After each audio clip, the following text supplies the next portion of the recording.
Medan, kota yang tercinta, kota kita berbakti. Horas, kota Medan, menjuah-juah, menjuah-juah. Saya nggak berani menyebut yel-yel dari ini ya, sambutan dari Nias, karena saya memang sudah ketakutan ya saya sudah fobia terhadap Nias. Orang-orang Nias sudah terbukti ampuh menyebarkan Nias fobia kepada saya, mungkin kepada masyarakat yang lain juga. Jadi begini, saya ingin ceritakan, saya seminggu ini saya sudah diblokir sama Facebook karena laporannya seperti itu. Jadi saat ini saya mau sampaikan kronologis apa yang saya alami sehingga terjadi video yang saya menjadi heboh seperti itu. Dulu saya dikenalkan oleh seseorang, diproyeksikan menjadi seorang wakil ketua Banteng Muda Indonesia Kecamatan Medan Selayang, di mana ketuanya adalah Yami Tema Tirtajaya Laoli. Kemudian Tirta Jaya Laoli meng-SMS saya dan akhirnya kami berjanji berjumpa di restoran Jerman di dekat Tasbi. Saya lupa namanya, restoran Jerman di dekat Tasbi di Jalan Setiabudi. Kemudian saya membawa teman saya, seorang teman saya, etnis Tionghoa, bukan ini ya. Teman saya etnis Tionghoa, ya sahabat saya lah waktu itu kan begitu. Dan kemudian biayanya 700.000 dan dibayar oleh Yami Tema Laoli seperti itu. Saya ingat sekali angkanya. Nah, saya ditraktir seperti itu, otomatis saya berpikir bagaimana membalas budi ini seorang sahabat seperti itu. Dan akhirnya saya berujar, besok-besoknya saya berujar, saya teringat itu hutang budi saya ditraktir 700.000 rupiah. Saya bilang seperti ini, ketua, apakah punya kenalan di Taman Setiabudi Indah di perumahan? Adakah punya relasi? Dan dia bilang, ada bang, Odi Batubara. Waktu itu Sekcam di kantor camat Selayang.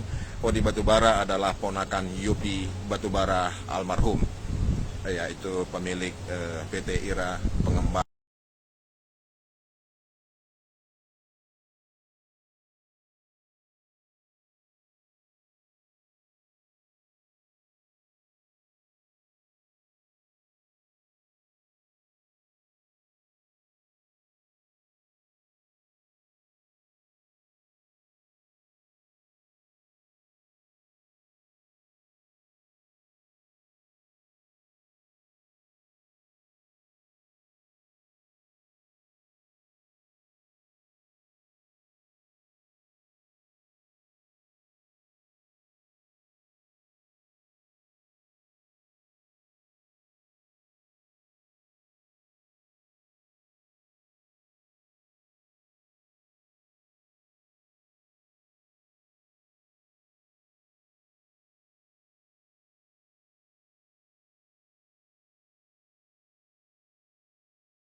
Laoli menandatangani kontrak 5 tahun di notaris saya lupa Boru Siregar di Ayahanda, Jalan Sendo atau jalan apa itu dekat GKPA itu, Wisma Angkola seperti itu.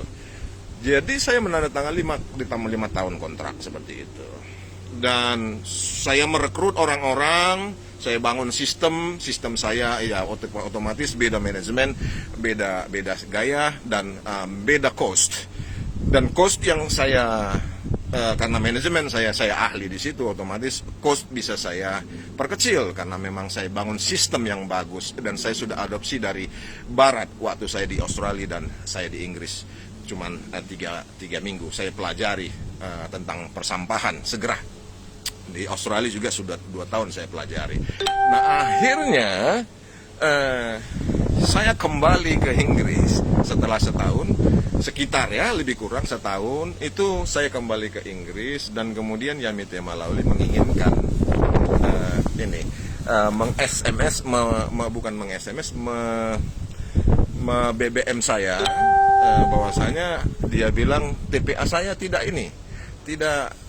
dipertanyakan legalitasnya, seperti itu.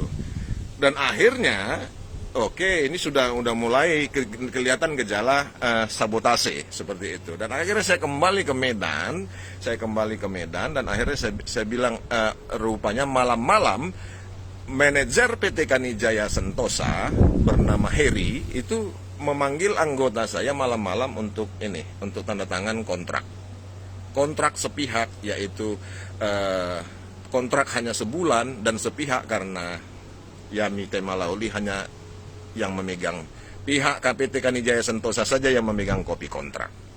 Dan akhirnya dibajaklah anggota saya, dan keuntungan saya bukakan di sini 30 juta satu bulan. Profit saya 30 juta, dan biasanya saya ini punya invoice 69 juta per bulan kepada PT Kanijaya, sebelum di luar kutipan yang lain ada iuran berupa potong rumput ya, potong pohon seperti itu. Ada tagihan berbeda seperti itu. Jadi dia menginginkan. Nah, setelah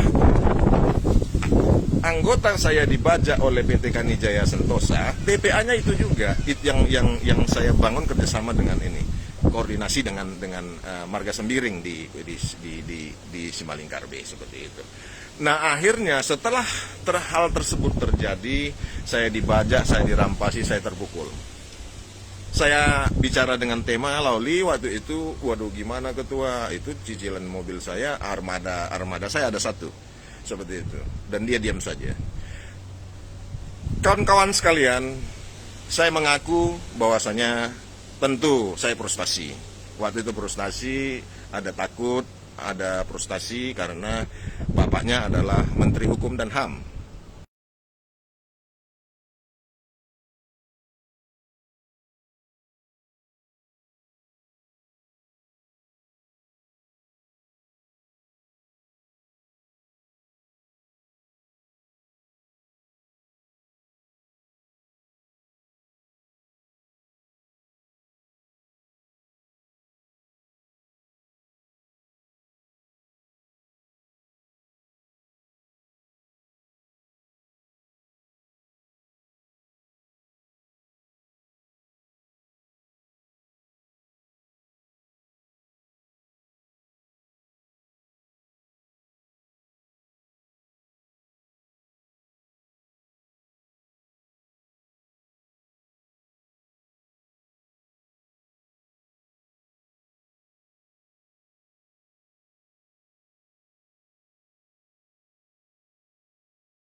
Juta kali 48 bulan, seperti itu lebih kurangnya, seperti itu 1,4 miliar rupiah agar terima kasih, seperti itu.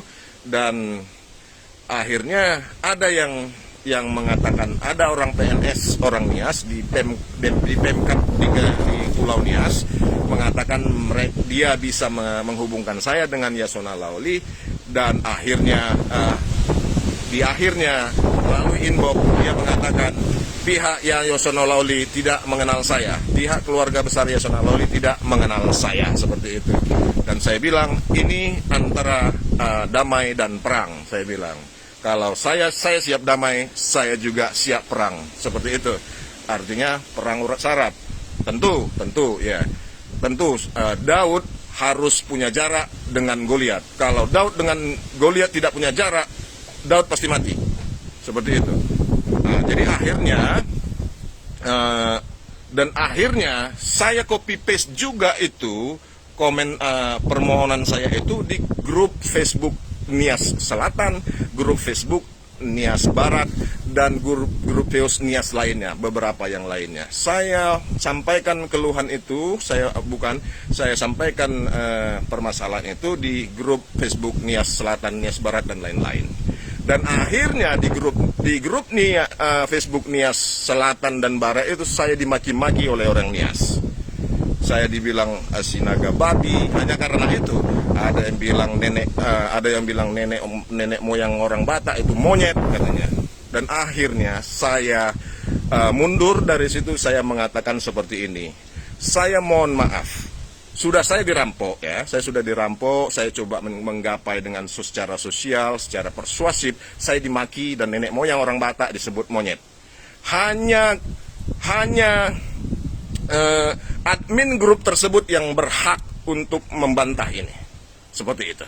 Hanya itu.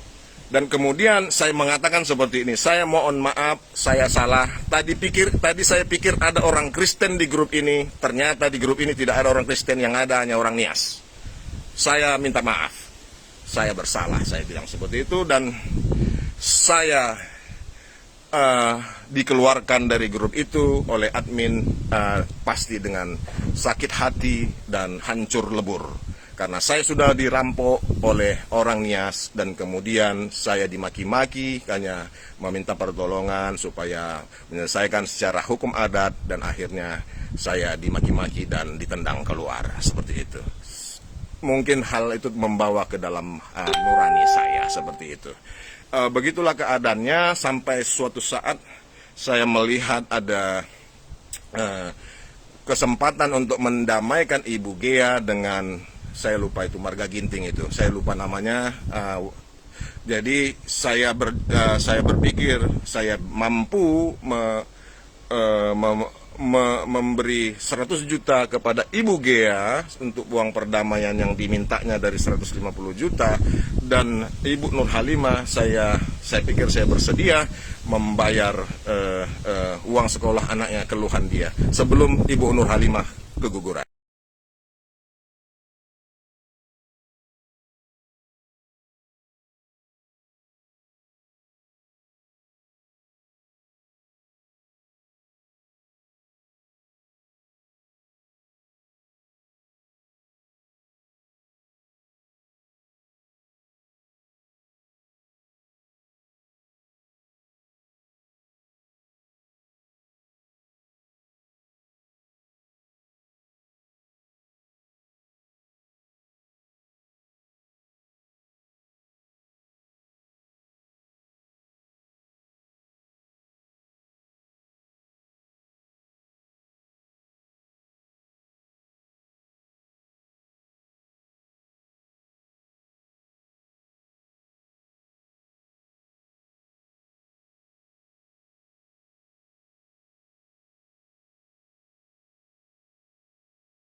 Anda berhak untuk menilai segala sesuatunya secara holistik, secara komprehensif, mulai dari runtutan cerita ini. Itu kisah saya yang sebenar-benarnya terjadi. Saya tidak mau bersumpah karena saya tidak diajarkan tidak untuk bersumpah. Jika ya, katakan ya, jika tidak, katakan tidak. Jika benar, katakan benar. Jika tidak benar, katakan tidak benar. Seperti itu. Jadi, yang mau saya sampaikan adalah orang-orang Nias sungguh kekompakan kalian saya salut, termasuk untuk membuat seorang Konrad Sinaga menjadi fobia Nias. Saya fobia, saya ketakutan.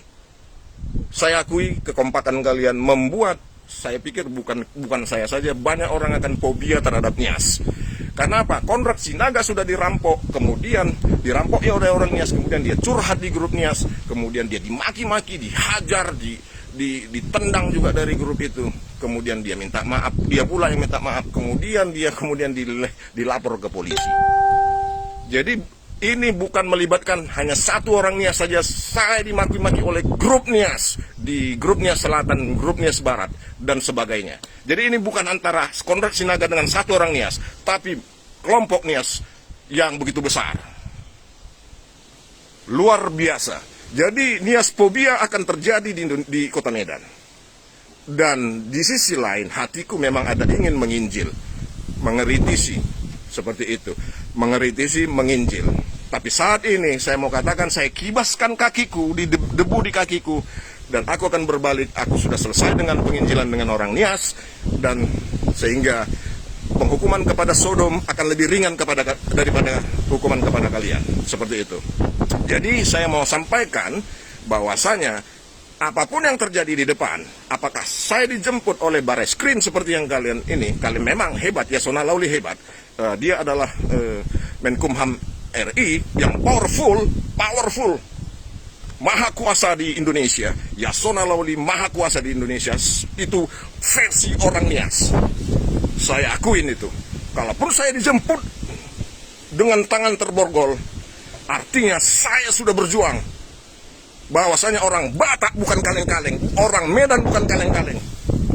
Orang benar tidak boleh mengkalah dengan sekelompok orang Nias yang powerful karena Yasona Lawli. Saya dizolimi, tapi kemudian kalian melaporkan saya ke polisi. Tuhan besertaku. Kalian mendatangi aku dengan kuasa Yasona Lawli yang maha hebat, Menkumham RI. Saya mendatangimu dengan kebenaran di hatiku, di otakku, di jiwaku, di ragaku. Kebenaran ku bawa untuk kuasa dari Tuhanku yang maha kuasa menghantammu dengan ali-aliku dari jauh. Seperti itu. Intinya apapun yang terjadi di depan, apakah saya harus dijemput oleh Interpol dengan tangan terborgol, saya sudah berjuang. Sudah berjuang menghadapi Nias-Nias bajingan. Nias-Nias yang merasa suci. Kalian kompak menghantami aku. Dan aku berjuang sampai aku tidak mampu lagi untuk mengatakan apapun. Aku berjuang. Dan di sisi lain, aku mengucapkan terima kasih kepada orang-orang Nias yang